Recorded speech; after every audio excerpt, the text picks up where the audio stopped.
Às vezes a gente fica tão preocupados com o futuro, né? A gente nem sabe se a gente vai ter. Ou então a gente passa boa parte do nosso tempo faturando o passado, pegando as faturas do passado, olhando se valeu a pena, se não. E nos falta muitas vezes a sensibilidade de observar a vida que está ao nosso redor nesse momento. Essa vida que não para, que a gente precisa administrar o tempo todo com muita sabedoria. A vida que não para e a vida que é rara. Você sabe que em Jesus, quando você mergulha no contexto dos evangelhos, você vê o tempo todo alertando as pessoas para a preciosidade do momento presente. Jesus sabia valorizar o momento presente. Era uma maneira que Jesus tinha de identificar e de ensinar que Ele é de quem está ao redor dele.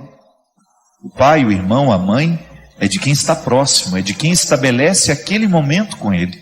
Ele apenas está ensinando que, a partir do momento que nós estamos juntos, vivendo em torno de um ideal comum, a vida nos fraterniza. Essa vida que é rara, essa vida que não para. A qualidade da vida expressa ali, naquela oportunidade que a gente tem de valorizar, de descobrir a raridade do momento que nos pertence. Eu vou te contar uma coisa, hoje é impressionante como nós encontramos pessoas que estão destruindo as suas vidas porque não aprenderam a paciência. A pressa nos mata.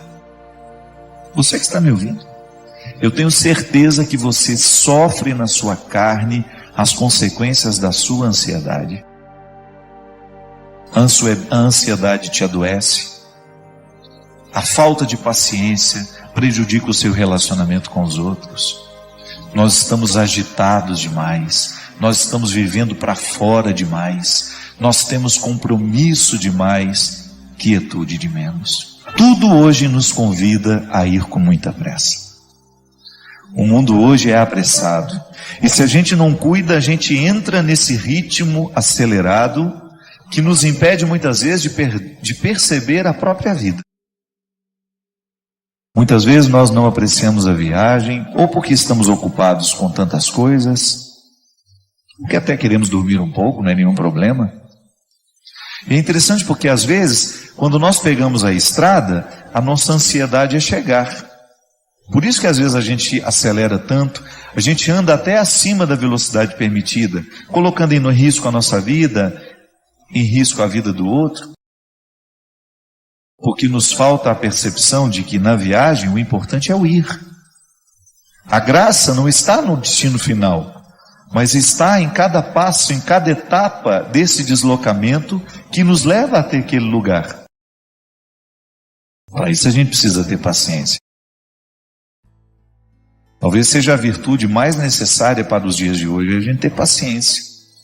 Paciência com o processo da vida, paciência com os outros que estão ao nosso redor. Porque só na paciência é que a gente descobre que a vida é rara. Que a vida é rara, que ela precisa ser apreciada, ser saboreada, que essa vida merece ser vivida em cada momento, em cada etapa, com muita intensidade. E às vezes nós vamos ficando cansados, né? Nós vamos perdendo a capacidade de ter essa paciência. Pode observar, quando nós estamos estressados demais, a primeira coisa que a gente perde é a paciência. A gente tem dificuldade de lidar com o tempo, a gente tem dificuldade de lidar com as esperas, com as demoras, a gente quer tudo para ontem. A gente coloca a nossa alma num ritmo tão acelerado e que é tão contrário a ela. Qual é o espaço que você cria para que Deus tenha condições de moldar a sua alma de acordo com a sua vontade, com o desejo que Ele tem? Qual é o espaço que você oferece a Deus para que o seu florescimento espiritual aconteça? Para que você não se desgaste demais nessa vida que não para, nessa vida que é tão rara e que muitas vezes você não percebe por causa do modo de vida que você escolheu viver. A graça de Deus nos sustenta, mas nós também precisamos buscar a quietude para que esta graça alcance o nosso coração e nos restitua com a nossa paciência. Pode ser 5, 10 minutos. Silêncio, oração, respiração profunda. O exercício da respiração profunda é excelente para quem quer descansar, para quem quer dormir bem. Uma boa leitura, uma música que vai lhe fazer bem. Não vá para a cama sem lhe oferecer este oásis que vai lhe dar condições de trabalhar essa paciência dentro do seu coração. Aí você vai para as necessidades da alma. Oh, meu Deus! Como são diferentes as necessidades da alma. A alma precisa de oração, a alma precisa de silêncio. Eu gosto de dizer que quando o corpo fica calado, até que a alma comece a sentir os benefícios do corpo estar quieto e calado, vai um tempo, não é imediato. A alma fica rebuliça dentro do corpo porque a gente está sempre apressado. Nós estamos dando ao corpo um ritmo alucinante constantemente. Então a alma tem dificuldade de descansar. E a oração, a verdadeira oração, é aquela que, calado o corpo, a alma também começa a se calar. E aí ela começa a ficar propensa a Deus. Ela começa a ter a possibilidade de ter um encontro com Deus. Por quê? Ao disciplinar o corpo numa quietude e num silêncio, a alma começa a entrar neste contexto de silêncio, de quietude, que é onde a gente vai ter a oportunidade de ouvir Deus falar com a gente. Minha gente, nós precisamos prestar muita atenção no ritmo que nós estamos dando à nossa alma. Muitas vezes nós estamos fazendo a nossa alma viver num ritmo que sufoca, que mata aos poucos. E quem é que impõe esse ritmo à alma? O corpo. Porque nós não podemos separar as duas realidades. Mas você não pode esquecer que elas têm necessidades diferentes. São duas realidades que necessitam de coisas diferentes. A alma precisa de música. Quantas vezes você chegou cansado em casa, tomou um banho, deitou na sua cama, colocou uma música que te relaxava e você sentiu que a sua alma agradeceu aquele carinho que você fez a ela? Isso é oração também. Ainda bem que nós temos aqui, as músicas que nos fazem rezar. Ou gosto de dizer, as músicas que rezam por nós. São canções naturalmente religiosas que vão fazendo com que a nossa alma desfrute dessa tranquilidade. A arte ensina a nossa alma a ser paciente. A oração ensina a nossa alma a ser paciente. Mas o primeiro objetivo que a gente tem quando escreve um livro, quando compõe uma música, quando a gente grava um CD, é proporcionar àqueles que nos acompanham, que acreditam no nosso trabalho, proporcionar um aprendizado da paciência nessa alma. Então a gente tem uma leitura que nos tranquiliza, que nos ensina valores, que mexe na nossa cabeça, que mexe no nosso jeito de pensar. Aí você vai percebendo este movimento natural de Deus, trazendo essa paciência que é tão fundamental para que a gente tenha equilíbrio para enfrentar as pressas da vida. O corpo precisa de atividade física, precisa de alimento, precisa de descanso, precisa de conhecimento. Se você cuida bem da saúde do seu corpo, você vai observar a necessidade de vez em quando fazer um check-up, fazer um exame de sangue, examinar tudo aquilo que é o funcionamento do seu corpo, porque você quer viver, você quer ter saúde. Então, para ter saúde, é preciso administrar as necessidades do corpo. Então, o corpo tem necessidades que, se a gente não observa, ele entra num processo de falência logo.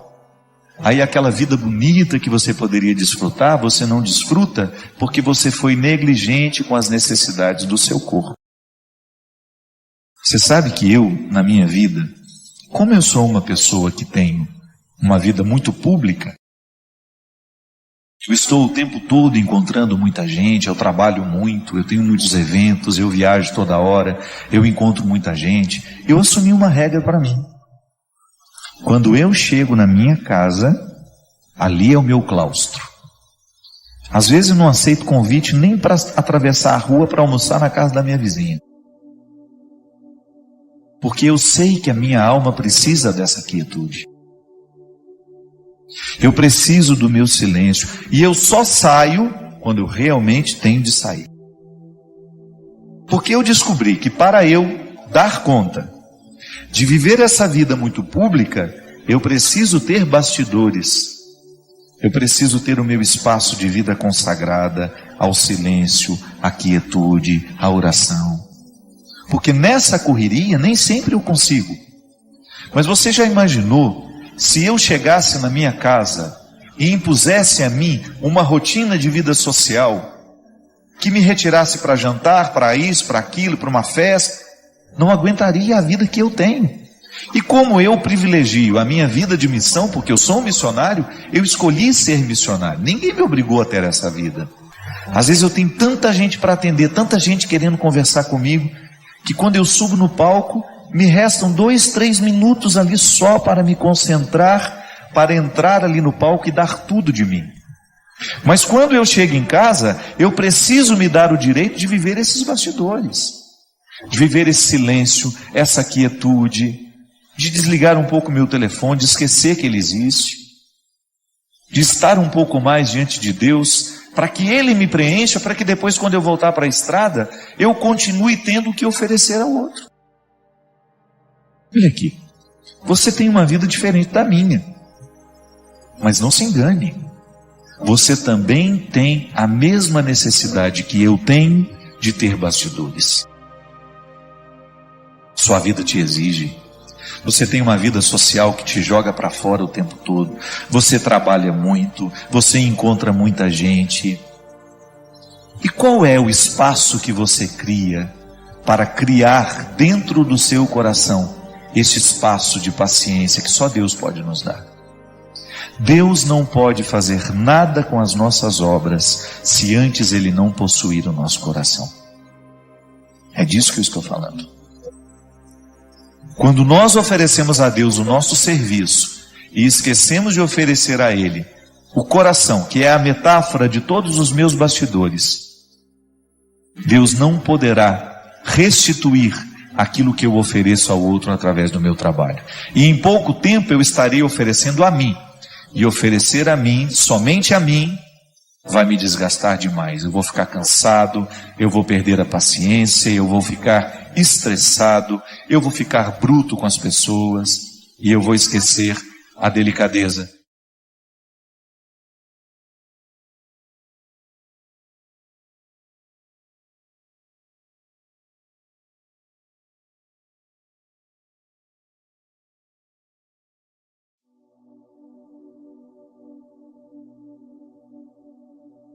O que me move não é o que eu já alcancei da vida. Isso é só um ponto de partida. O que você já alcançou na sua vida até o dia de hoje é apenas um ponto de partida. O que te move é o que você não tem. É o que lhe ausenta. Aquilo que lhe é ausente. Aquilo que lhe falta. É isso que lhe faz acordar todos os dias e correr atrás. Mas seria muito bom se a gente começasse a perceber que chega um momento da vida em que não basta correr atrás do que é material. A gente precisa correr atrás de sonhos, de realidades que ultrapassam a matéria. Porque você vai chegar a uma conclusão de que aquele carro bonito não basta, aquela casa bonita não basta, aquele apartamento maravilhoso não basta. É aqui dentro, o contexto das ausências, gritando pela necessidade de ter uma casinha branca, de varanda, um quintal e uma janela só para ver o sol nascer. Eu queria ter na vida simplesmente um lugar de mato verde para plantar e para colher. Ter uma casinha branca de varanda, um quintal e uma janela, só para ver o sol nascer. O projeto aqui não é uma coisa muito grandiosa. O que amarra esse ser humano à vida é só uma casinha branca. Interessante essa metáfora. Interessante esse significado. É o significado de uma vida bem vivida. Aqui no refrão dessa música é o resultado de uma vida bem vivida. Depois de ter enfrentado todas as dificuldades da estrofe, eu ter o direito de encontrar neste mundo um lugar onde eu possa me sentir aconchegado. Ontem, quando voltava de Campina Grande para João Pessoa para eu pegar o voo, observando aquelas cidadezinhas, pelo caminho, aquelas casinhas típicas da Paraíba, ali do Nordeste, do sertão, aquelas regiões mais simples do país, todas muito coloridas, casinhas pequenas, mas que dá vontade de entrar e de ficar. São especialistas em aconchegar. Eu fiquei pensando muito nisso. Meu Deus, às vezes nós queremos tanta coisa para viver, e de repente uma casa dessa, com toda essa cor por fora, cheia de sentimento por dentro, com pessoas que se amam, e a vida está pronta. Aí eu comecei a me pensar assim: onde é que eu me aconchego? Que realidade nessa vida me faz sentir à vontade? Onde é que a gente cabe? Quais são os espaços que realmente nos acomodam, nos aconchegam? Quando a gente vai decorar a casa da gente, por mais simples que ela seja, outra coisa você não quer, senão criar um espaço onde você se sinta aconchegado. O quarto pode ser o quarto mais bonito do mundo. Se ele não tem o retrato da sua alma, você não se aconchega nele. É por isso que o bom arquiteto é aquele que sabe ler a alma do cliente. Claro, tira as cafonagens, os excessos do cliente, mas coloca ele dentro de um lugar que o aconchegue. A minha casa precisa ter os aspectos da minha alma. E eu perguntava isso para mim ontem: onde é que eu me aconchego? Aí eu me lembrei não só de estruturas físicas, porque a casa não é só um aglomerado de paredes. A casa é também um sentimento. Eu, quando entro dentro de um lugar, imediatamente eu sinto se aquilo me provoca algo bom ou algo ruim. As paredes têm alma, sim. Claro, não a alma que eu estou acostumado a tratar, eu como padre lido com a alma o tempo todo. Eu estou falando daquilo que extrapola a matéria, daquilo que transcende a realidade física. Uma casa está construída a partir de sentimentos e tijolos. A casa é também um sentimento. Quando eu volto para minha casa e aquela sensação boa quando eu abro a porta, quando eu entro e encontro a minha realidade, o meu aconchego, então eu entendo que a casa é sentimento. A nossa vida espiritual, minha gente, está a serviço de criar esse aconchego. Porque só no aconchego é que você enfrenta bem os seus desconfortos. Se uma pessoa não está bem aconchegada afetivamente, ela terá muita dificuldade de lidar com os desconfortos da alma. Porque esses desconfortos, eles existirão sempre. Não há a possibilidade de ter uma pessoa humana sem identificar nela os desconfortos que fazem com que ela se mantenha viva. Retire de você essa ilusão de que é o que você tem que te sustenta. Não. O que você alcançou na sua vida até hoje é apenas o ponto de partida. O que lhe move é o que ainda lhe é ausente. Que eu falo que o que nos alimenta não é o que a gente tem. O que nos move não é o que a gente tem.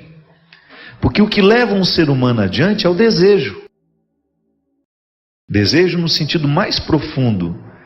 O elan vital que nos mantém presos à vida.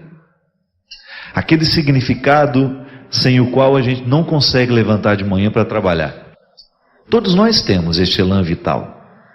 E é claro que à medida que ele vai sendo desgastado e não vai sendo renovado por nós, auxiliados pela graça de Deus, pela presença dos amigos, aqueles que nos amam, são essas situações que vão renovando o nosso elan com a vida, a nossa costura com a vida. Nós estamos costurados com a vida. Se a gente não renova isso, a gente fica deprimido, a gente perde a vontade de viver, falta sentido, Olhe para as suas ausências, Olhe para aquilo que você não tem. Você que já teve a oportunidade de ter tanto na vida. Talvez você já tenha tido muito sucesso, talvez você já tenha tido muito dinheiro, talvez você já tenha construído muitas coisas, materialmente falando. Ouse olhar para aquilo que não é material agora. Olhe ao seu redor e veja, por você mesmo. Responda essa pergunta, ainda que seja em partes, ainda que não seja inteira. O que lhe aconchega nessa vida? O que lhe faz ter a sensação de estar no lugar certo? Qual é o lugar onde a sua alma repousa tranquila? Onde você tem condições de administrar aquilo que lhe é ausente e manter um sorriso no rosto a si mesmo. Porque esse é o grande projeto. Saber que tudo que a gente já alcançou não é quase nada perto do que a gente ainda precisa. O amor nunca será perfeito, porque ele é um gesto inacabado. Por mais que eu tente, com a minha atitude, com a minha postura, com a minha palavra, amar aqueles que eu amo, o meu gesto será sempre imperfeito. Mas por isso é belo, porque nele falta. Nele alguma coisa ainda é ausente. O mistério de Deus na nossa vida é assim, minha gente. É a gente ter condições de olhar para as estrofes tristes, observar o refrão feliz e perceber que o que realmente vai nos realizar não é o momento em que as respostas chegarão, não é o momento em que nós estivermos satisfeitos com a vida, não. O que vai nos realizar é essa eterna insatisfação que nos mantém harmoniosos. Eu vou bem. Apesar de todas as dificuldades, eu vou bem, porque eu estou projetando a construção de uma casinha branca onde eu possa me sentir aconchegado. Só os sábios são capazes dessa proeza. Porque às vezes a gente entende tudo, mas não captou o encantamento daquilo que entendeu. A vida da gente é a mesma coisa. Tantas vezes você não entende o que está se passando. Tantas vezes você olha para o seu coração e eles estão aglomerados de sentimentos contraditórios, de coisas que lhes são até desconhecidas. Mas por que não reconhecer em tudo isso uma beleza? É bonito sim, todo o processo humano é sempre bonito. Mesmo que tenha fragilidades, que a gente seja exposto numa indigência que nos envergonhe, é bonita, a vida é sempre bonita. Porque ali existe uma ausência, o gesto é inacabado, ele não termina, é igual à arte. Você nunca vai poder encontrar um artista satisfeito com a obra produzida. Você pode até ficar satisfeito com aquilo que o artista produziu, mas ele não está mais, porque se ele ficar satisfeito, ele para naquela obra. O que o mantém não é o que ele já alcançou das suas possibilidades. O que o mantém vivo, o que o mantém artista, é aquilo que ele ainda não conseguiu alcançar do seu processo criativo. O gesto é sempre inacabado. Aquela expressão de São João da Cruz: o que eu conheço de Deus são as pegadas de sua ausência. Não é lindo isso? Anota aí, registra no seu coração. O que eu conheço de Deus são as pegadas de sua ausência. Parece contraditório. Aquilo que eu sei de Deus é aquilo que me ausenta dele. É aquilo que no intervalo entre o que eu já conheci e o que eu ainda não sei, e prevalece um mistério neste intervalo, é este mistério que me leva até Deus. Porque se eu me baseasse naquilo que eu já sei sobre Ele, eu me acomodaria aqui, nesse exato lugar onde eu estou. Eu não faria um próximo programa. Não. Ao olhar para tudo isso que me ausenta, a tudo isso que me fere, eu descubro o meu elan com a vida. É nessa santa curiosidade que eu me posiciono como um homem de fé. Viktor Frankl, um psicoterapeuta que escreveu uma obra belíssima a respeito do sentido da vida, ele dizia isso, que um ser humano, quando perde o sentido para a vida, ele deixa de lutar. E ele experimentou essa tese dele no campo de concentração. Antes de escrever a tese, ele viveu. Ele observou no campo de concentração nazista que os amigos que não tinham familiares mais para onde retornar, que já sabia que estavam mortos, eles se entregavam ao processo da escravidão sem nenhuma esperança. E ele não. Ele quis continuar vivo, mesmo sem saber se existia alguém esperando por ele. O que ele faz? Coloca uma plantinha na janela e estabelece com ela um vínculo. Eu preciso viver para que essa plantinha não morra. E assim ele criou a psicologia do sentido da vida. Quando ele diz que quando nós estamos conectados a um motivo, a gente não morre. Aí você vai poder passar por todas as pedreiras da vida, por todas as pirambeiras da vida, por todas as ladeiras e as subidas mais difíceis, e você não vai desanimar. Porque você tem um motivo. Você tem um sentido pelo qual continuar vivo. O que me move é a fé. É o território em que eu ponho o pé e Deus misteriosamente põe o chão. Eu não tenho chão para pisar. Eu só tenho o pé para colocar lá. E é misteriosamente que Deus coloca um chão sobre os meus pés. Isso é a fé. Quando você, no momento da sua dor, quando a vida lhe era pesada e você não era capaz de caminhar sozinha, você ousou colocar o pé. Deus colocou o chão. Isso é a fé. É a oportunidade que nós temos de viver de maneira ousada. Porque isso é ousadia, minha gente.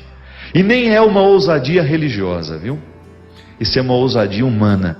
A psicologia propõe a mesma coisa que as religiões propõem. Aliás, a psicologia aprendeu conosco que quem não ousa investigar os mistérios do coração, nunca será capaz de viver a contemplação que isso é possível. É quando eu me contemplo e eu fico extasiado diante daquilo que eu encontro. Não entendo quase nada, mas fico extasiado. E esse é o desafio. Você olhar para aquilo que lhe é ausente, aquilo que você ainda não tem, e não perceber nisso uma frustração, mas perceber nisso uma motivação, um desejo que lhe leve adiante. Como dizia São João, o que conhecemos de Deus são as pegadas de sua ausência. É aquilo que lhe é ausente hoje, que você ainda não tem, que lhe faz querer acordar amanhã e continuar essa batalha que nunca tem fim.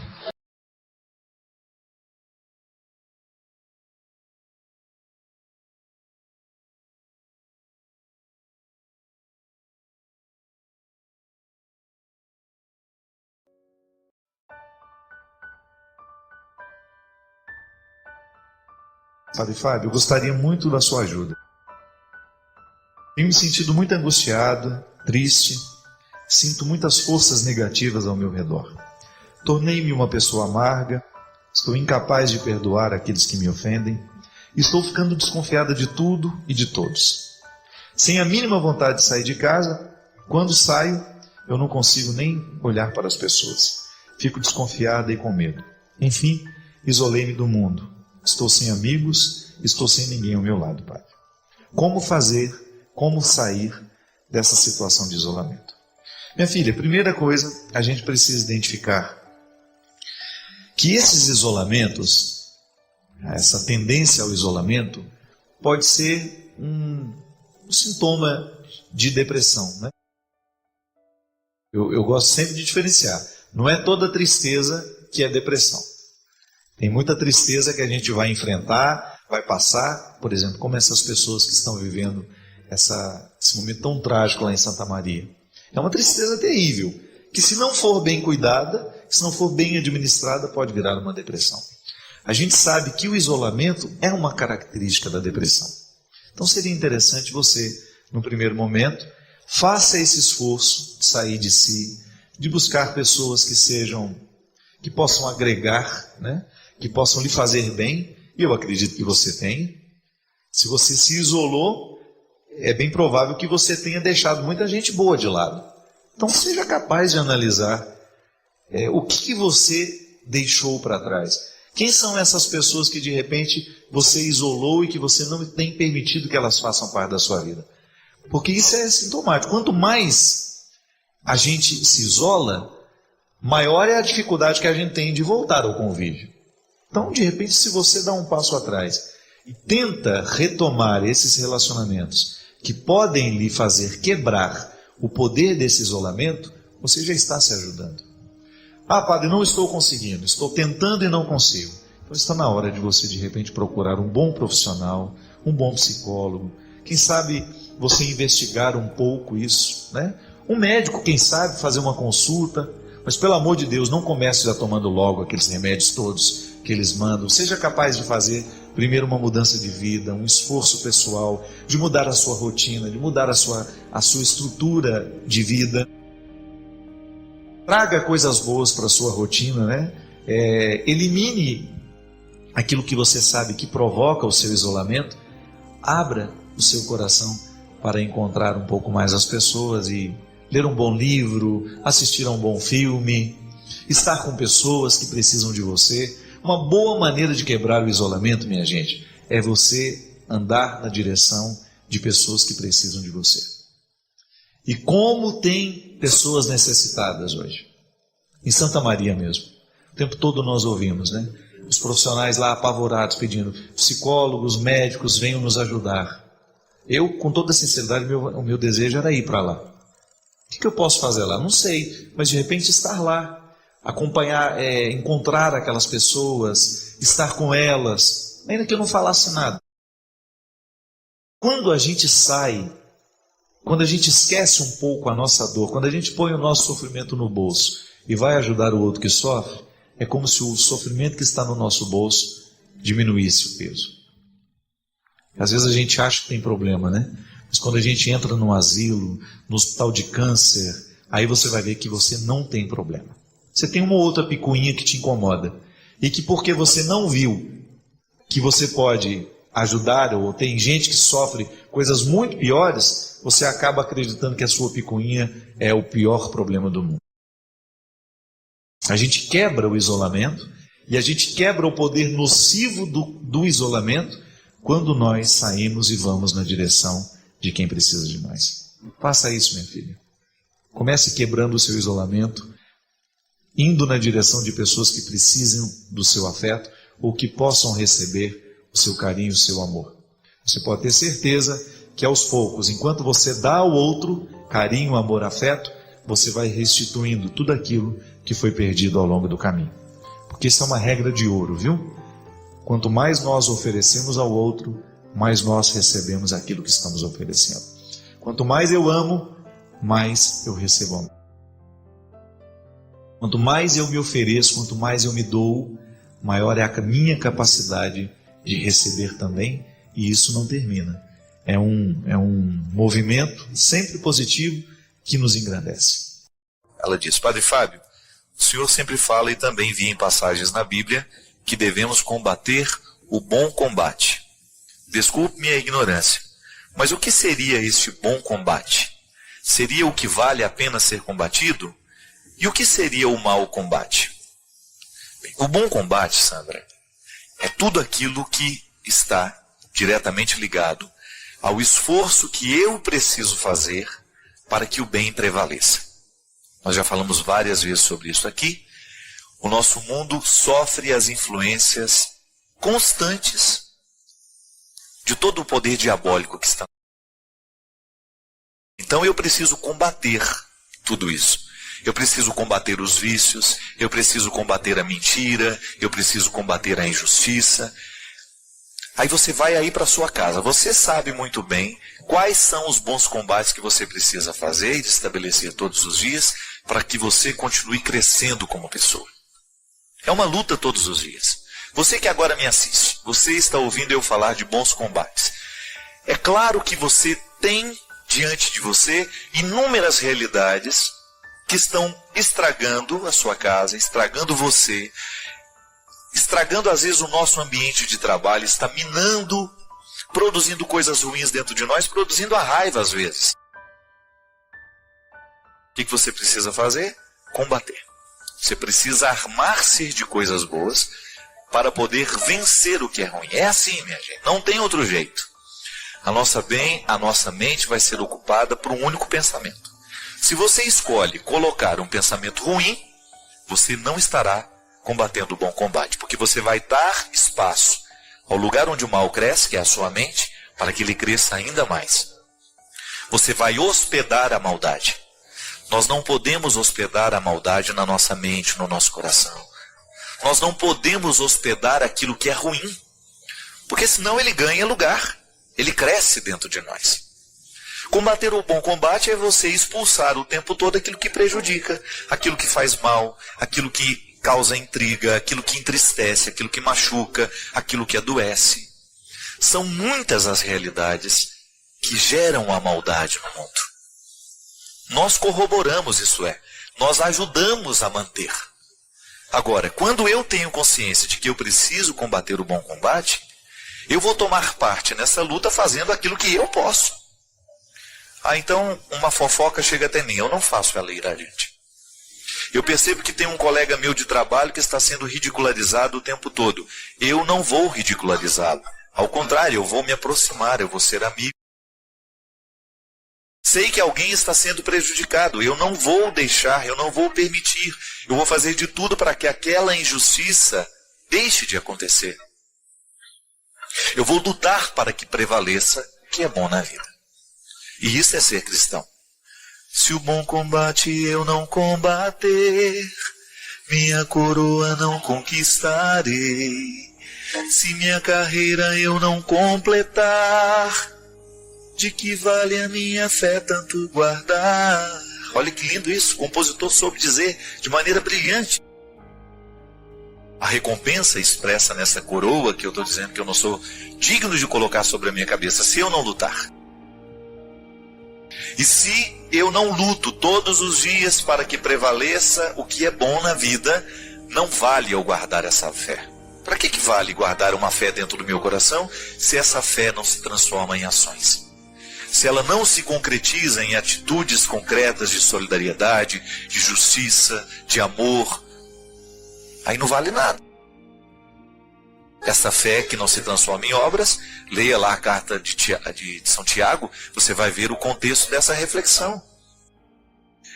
A gente na vida, a gente sempre vai ficar nesse ponto.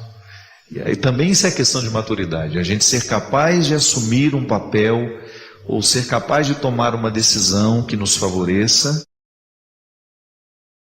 e ao mesmo tempo a gente contrariar alguém. Isso é um problema muito sério e que nem é seu não, viu? Não estou te eximindo das suas responsabilidades, mas é um problema muitas vezes dos pais, que não são capazes de tomar um distanciamento. O filho não é um lugar que você tem para realizar os sonhos que você tinha para você.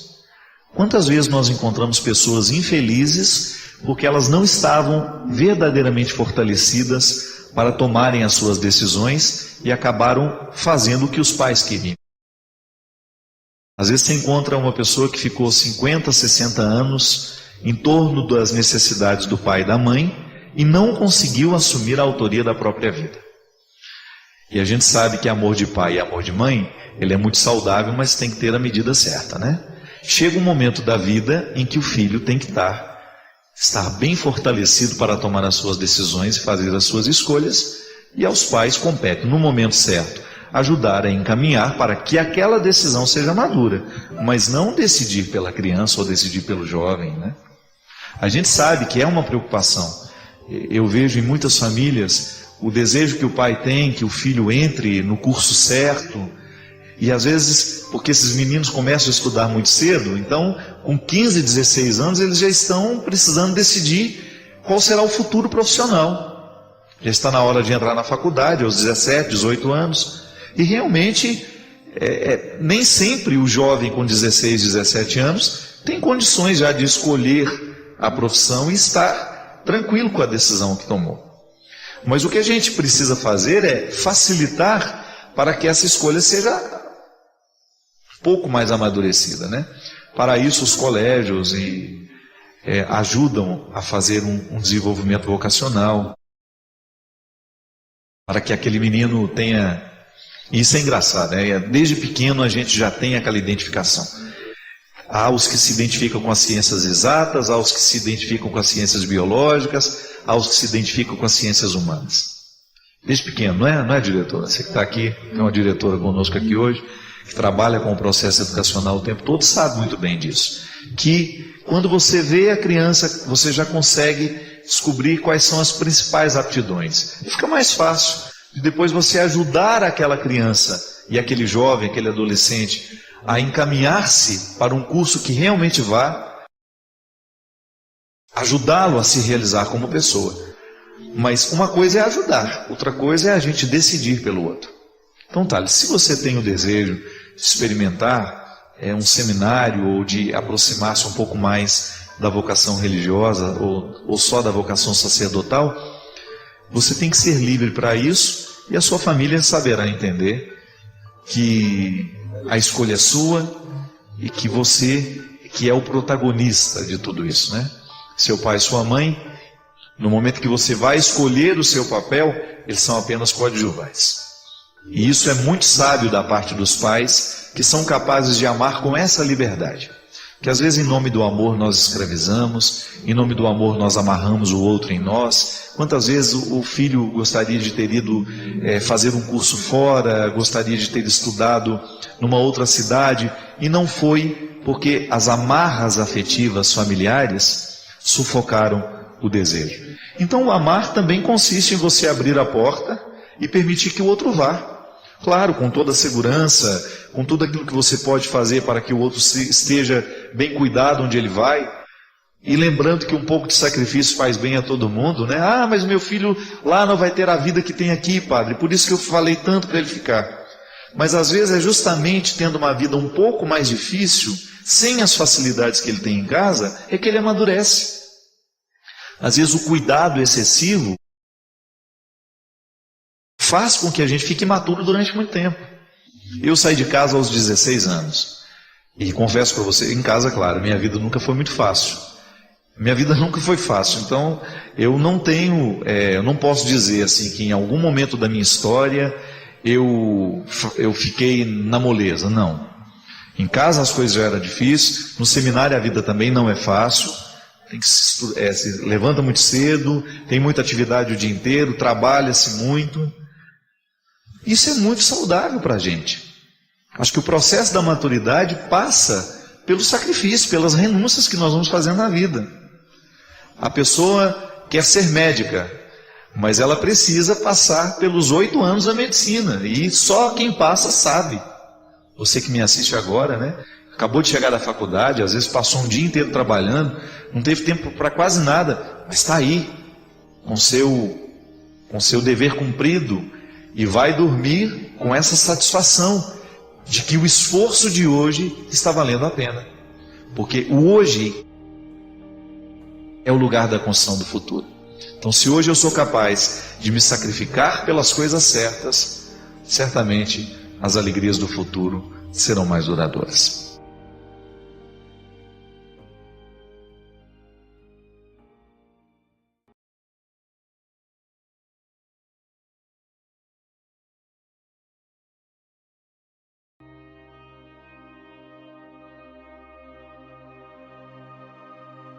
A gente expulsa Deus na nossa ganância de ter o primeiro lugar. Às vezes na fila de comprar o nosso lanche a gente arruma confusão. Vem para viver um final de semana para arejar a alma. E a gente não percebe que Deus vai utilizar-se de tudo isso para entrar na nossa vida, para entrar no nosso coração. Presta atenção. Como nós expulsamos Deus facilmente do nosso coração. Às vezes voltando da missa, você vai, participa da missa, e porque ninguém foi, você já volta com aquele beiço. Entra batendo a porta para que todos percebam a sua ira. Aí alguém, onde você foi? Na missa! E ninguém foi comigo! Aí alguém deve pensar, Deus me livre, se é para voltar desse jeito, eu prefiro não ir. Às vezes nós expulsamos Deus com muita facilidade.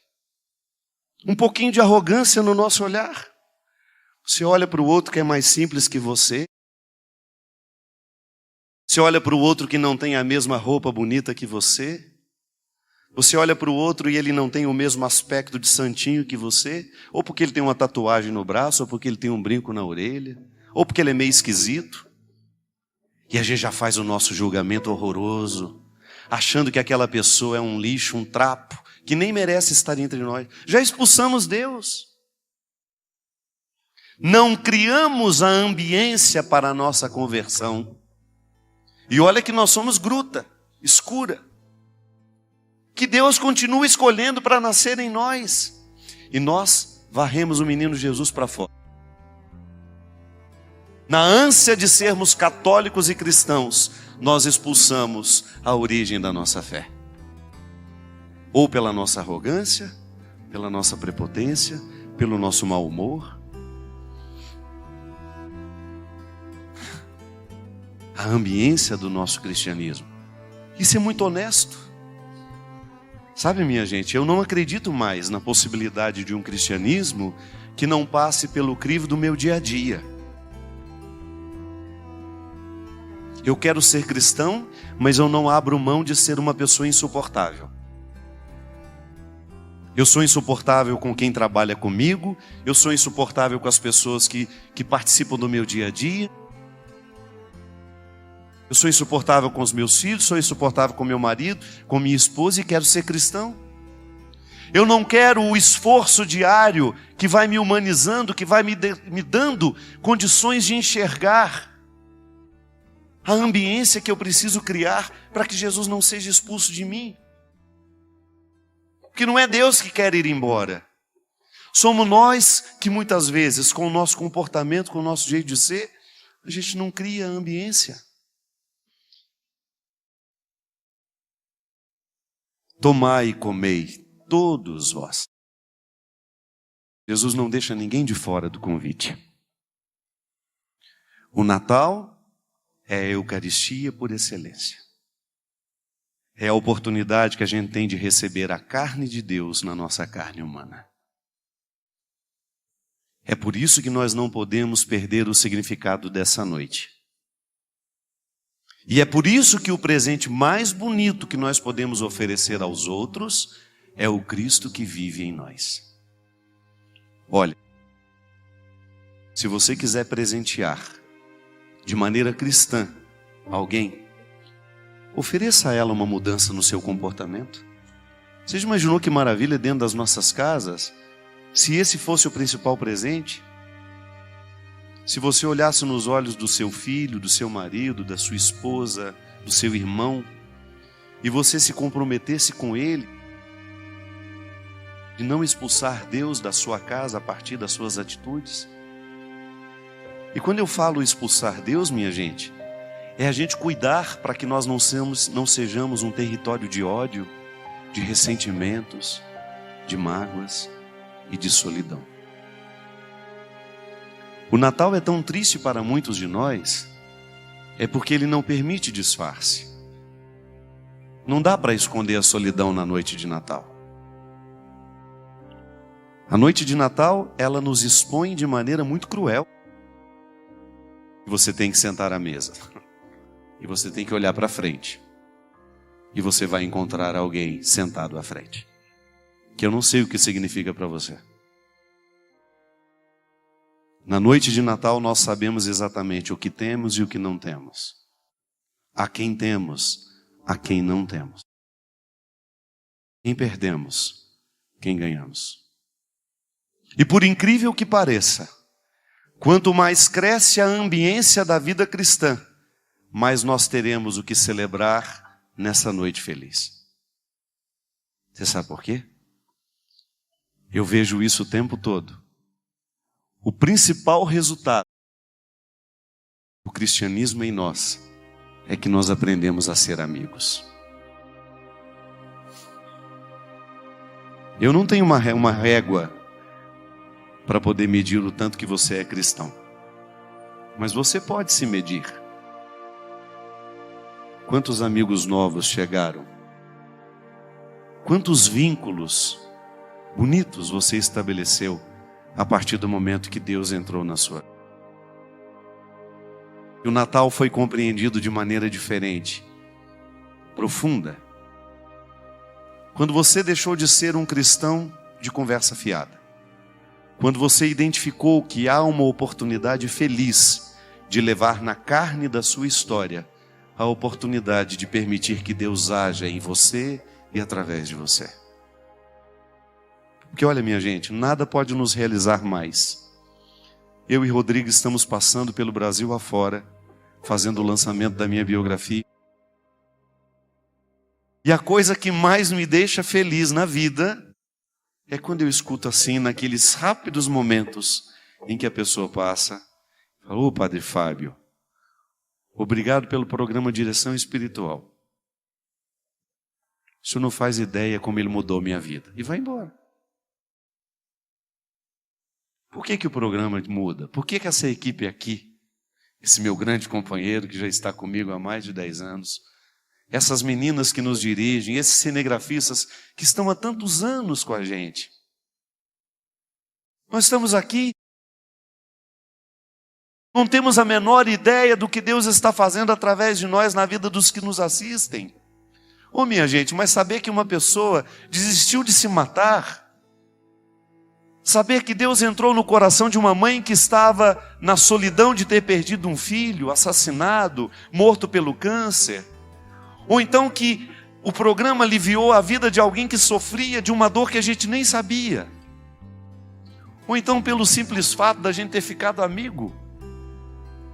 Nunca estive na sua casa, nunca me sentei à mesa com você, mas você me trata com tanta intimidade que é como se nós já fôssemos amigos há muito tempo. Isso é o melhor resultado. Sabe?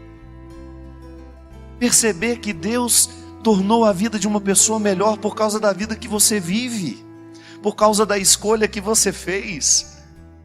Aí você pode dizer para mim: ah, Padre Fábio, isso é um privilégio do senhor que é padre. Não. Eu vejo médicos ouvindo os mesmos testemunhos. Eu vejo advogados, dentistas, vendedores. Ah, você não faz ideia dos milagres que você pode causar na vida de uma pessoa. Sabe aquela fala de Jesus? Prestem atenção nos milagres que eu faço e vocês poderão fazer coisas ainda maiores. Lembra que Jesus falou isso para os seus amigos? Ele falou isso para você também. Eu não sei quantos seguidores você tem no Twitter. Só 20, padre, não tem problema.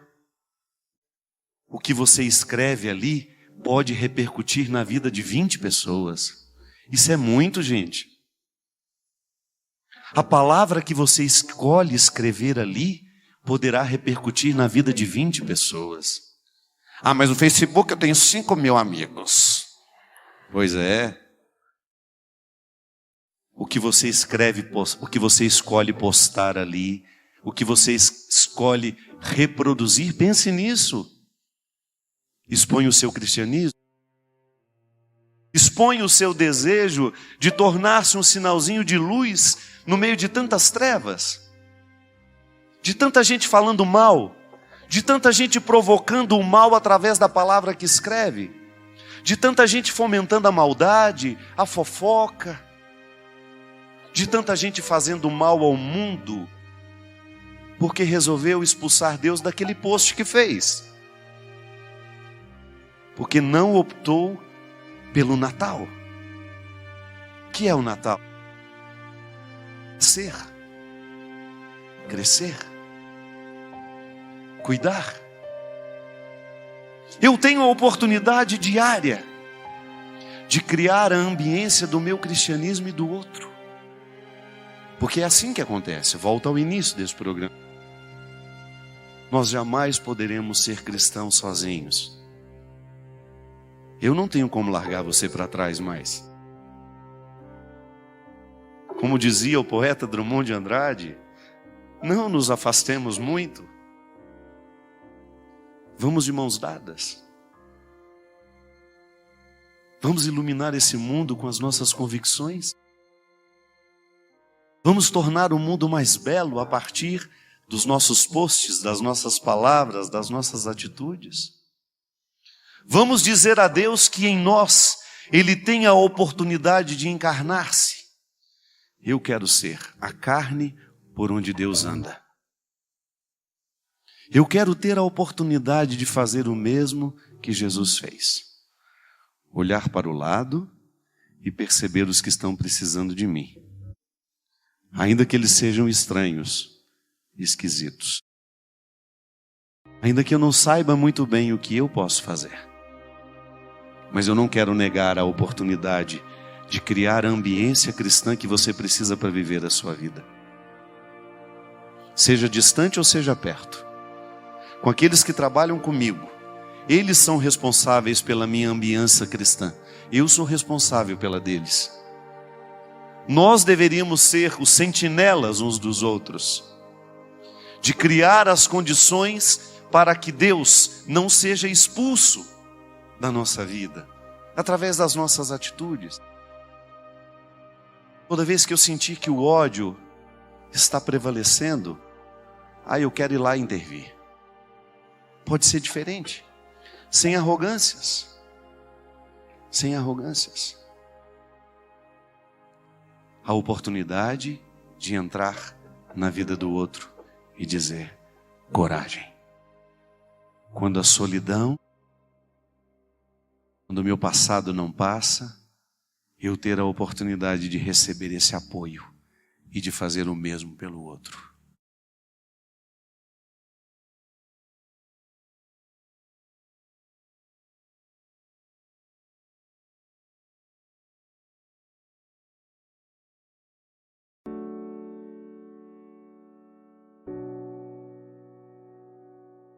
A gente sabe que a dinâmica da vida cristã, ela nos prepara à eternidade, mas ela também nos traz muitos benefícios históricos.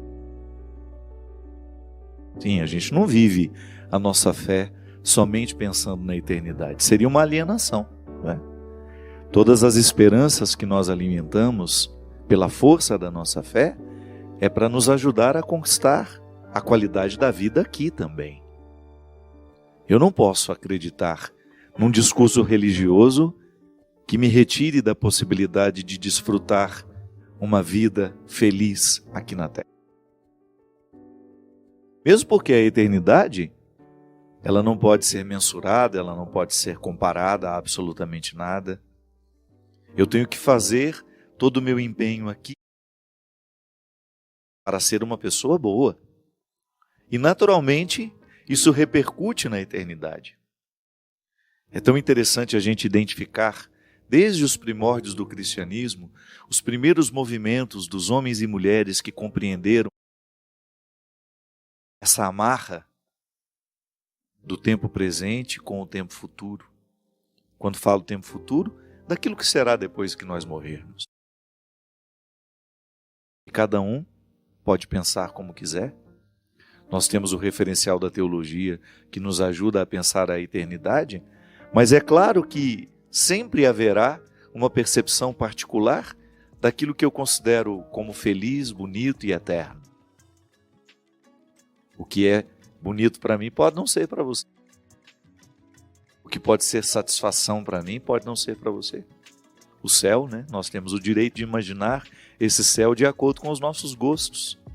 O que a gente não pode é perder a ligação deste céu com a vida que nós vivemos hoje.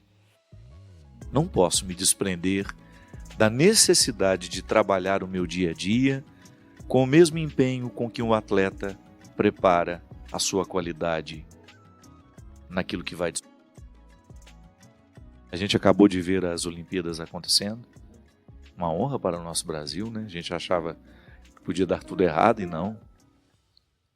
O povo brasileiro mostrou o grande diferencial, que é justamente o acolhimento, a capacidade de sermos fraternos, de acolher os diferentes que chegaram, que ficaram entre nós, de sermos gentis.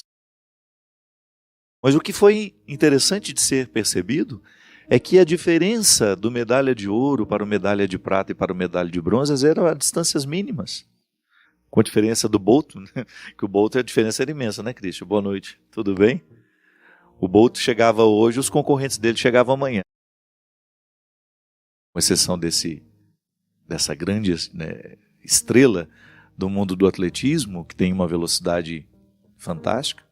Às vezes nós tínhamos ali 2 décimos na natação, então às vezes dava até dificuldade de saber quem foi que chegou primeiro.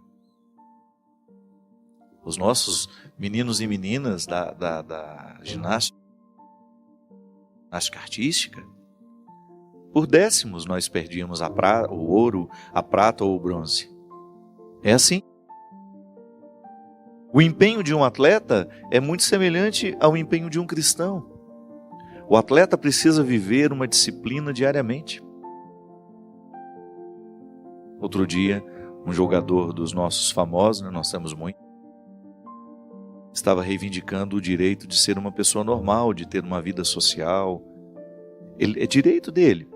Só que ele não pode se esquecer que ele é a estrela que é, porque ele se preserva de ter uma vida igual aos outros.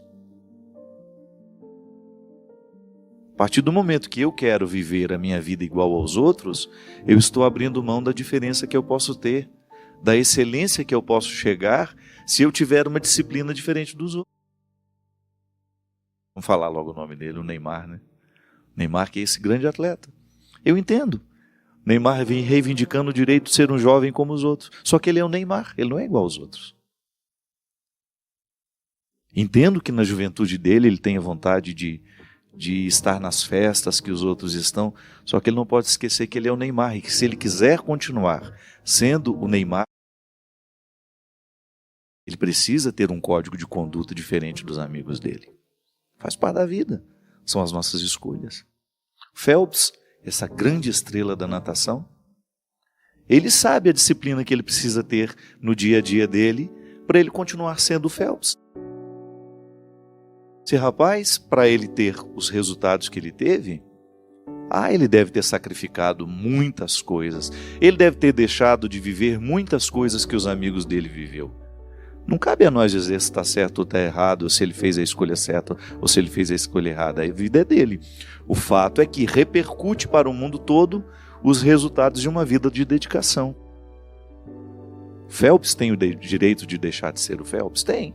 Basta ele abandonar a disciplina. É uma escolha dele. Nós vimos o nosso Tiago, grande nome, promessa, né? Como é que é o sobrenome dele mesmo? Pereira, não. Que ficou fora, né, das Olimpíadas. Grande nome da natação, grande promessa. De repente, no momento que ele ia viver ali, os momentos importantes da seleção que fazem, né, para poder, as eliminatórias, né, ficou fora. O resultado ele não é por acaso. Ele nos ajuda a pensar. Pode ser que esse menino venha ainda melhor na próxima Olimpíada. É a oportunidade que a gente tem de pensar, olha, se eu quero esse resultado, eu preciso estabelecer uma rotina que me proporcione ter aquele resultado. Digamos que eu tenha o potencial para ser um grande atleta, para disputar uma Olimpíada. Se eu não vivo a disciplina que vai trazer para fora o grande atleta que eu posso ser, eu não chego a ser o grande. Nós temos uma revolução muito interessante dentro do cristianismo, por volta do ano 300, depois de Cristo, claro, né? Porque estamos falando de uma revolução cristã, que são os monges que fizeram a opção de ir para o deserto. Temos nestes monges um grande nome que é Santo Antão, praticamente o pai da vida monástica. Antão e os companheiros dele foram para o deserto porque intuíram que a disciplina do corpo repercute nas disciplinas da alma. E quando nós somos capazes de submeter o corpo a um estado de disciplina, isso repercute na nossa vida espiritual. Por isso que o nosso corpo, ele é a expressão de um estilo de vida. Pode observar. No corpo de uma pessoa, você pode observar o estilo de vida que ela escolheu viver. Sei que às vezes nós não temos o tempo suficiente para o nosso cuidado. Eu sei que às vezes nós trabalhamos demais. Nós não temos meia hora para dedicar a uma atividade física, mas isso não deveria ser para nós uma rotina. Sabe por quê? nós negligenciamos aquilo que é fundamental. É como se nós disséssemos, olha, nós queremos ter uma casa, mas nós não queremos fazer o alicerce. Como é que eu posso querer viver com qualidade se eu não dou ao meu corpo a meia hora de cuidados que ele precisa para ele jogar fora as toxinas que ele mesmo produz, que eu produzo quando dou o alimento para ele? Se eu não dou um jeito de ter uma disciplina, de desligar os meus aparelhos para ir dormir um pouco mais cedo, para aproveitar um pouco mais a noite de sono, tudo isso vai acumulando em mim. Um menino desse, você acha que um Phelps pode se dar o direito de, numa semana antes das Olimpíadas, ir para uma festa e dormir tarde? Não. Isso repercute. Até na nossa atenção, na nossa capacidade de concentração, uma noite mal dormida repercute. Imagina numa pessoa que precisa dos recursos máximos do seu corpo, da sua concentração. Se eu preciso fazer uma prova importante no outro dia, muito mais interessante que ficar estudando até tarde é eu dormir mais cedo para estar inteiro no outro dia. Antão descobriu isso. Que indo para o deserto e submetendo o corpo às disciplinas. O que é a disciplina de Antão? Jejum. Conversando com o Dr. Vitor Sorrentino, que é um médico que me acompanha há muito tempo. Na verdade, eu tenho alguns médicos que me ajudam na minha vida, né? Eu tenho o Dr. Paulo Ragazzi lá em Petrópolis, que é uma pessoa maravilhosa, que já está me acompanhando há um tempo também. E o Dr. Vitor, que cuidou muito da minha parte nutricional, que mudou muito a minha vida. Mais ou menos 2 anos e meio. Estava conversando com ele, tive a oportunidade de me encontrar com ele lá em Porto Alegre. E nós estávamos falando justamente disso. Como no nosso dia a dia, essa disciplina que passa pela escolha daquilo que nós vamos querer na nossa mesa é importante para a gente estar bem. Às vezes nós vamos ficando deprimidos por causa dos hábitos que não são saudáveis. Religião que não repercute na nossa vida física ainda está incompleta. Uma religião que não nos motiva a ter a saúde do corpo ainda está incompleta. Eu não estou falando desse culto ao corpo que nós temos visto nos dias de hoje, com esse excesso de gente publicando receitas disso, receitas daquilo, foco, dinamismo, né? Tá todo mundo, a palavra foco nunca foi tão usada. Todo mundo querendo ficar com o abdômen trincado. Não estou falando desse simplismo, não. Estou falando de um conjunto. Eu quero que o meu corpo seja a expressão do meu estilo de vida. Se eu tenho excesso de peso, que está sendo fruto da minha negligência com a minha saúde, ou com a minha falta de disciplina quando eu estou diante dos alimentos, eu preciso, por uma responsabilidade, ter coragem de dizer isso a mim mesmo. Padre Fábio, não está correto você comer tão mal. Não está correto em você fazer escolha por alimentos que não te nutrem. O dia mesmo, né? Eu com a Mônica é uma grande nutricionista, né? A Mônica, minha assessora principal. Outro dia ela falando para mim, come esse bolinho, não sei o que. E todo dia de manhã ela estava me oferecendo um bolinho bom. Eu falei para ela assim, Mônica, eu tenho uma consciência, posso estar errado, não sei, é a que eu tenho aplicado para mim nos últimos anos. Eu tenho consciência que quando eu me sento à mesa, a minha primeira preocupação não é comer, é me nutrir. Eu preciso ter saúde para viver a vida que eu vivo. Eu acabei de sair de 12 shows em 12 dias. Eu preciso ter paciência, eu preciso estar feliz, eu preciso ter disposição para cantar 2 horas em todos os lugares, no outro dia sair muito cedo, viajar. Então eu tenho que cuidar da minha saúde. Então eu tenho consciência que quando eu me sento à mesa, não é só para comer. Porque às vezes comer pode estar muito associado ao prazer. Sim, eu não abro mão de ter prazer na minha alimentação, mas isso não é a minha primeira preocupação. Se eu tiver que escolher entre um alimento saudável e menos gostoso, diante de um que é muito saboroso, mas não é nutritivo, você pode ter certeza que eu vou fazer a escolha pelo menos saboroso. Porque eu sei que eu preciso de nutrição. O meu corpo precisa, porque senão eu não tenho paciência, disposição de lidar com a vida que eu lido.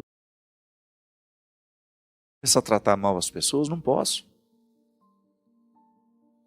Eu tenho que estar bem para ir viver a minha missão. Diferente quando eu tenho o direito de ficar lá na minha casa, quieto, calado 2, 3 dias para poder repor as minhas energias. Mas se eu estou na estrada, se eu estou na missão, o povo precisa de mim como um padre. Então eu sei que para a minha disciplina da alma, eu preciso ter a disciplina lá nos hotéis por onde eu passo. E graças a Deus, ter a oportunidade de ver outras pessoas vivendo o mesmo. O meu cristianismo reflete na minha mesa.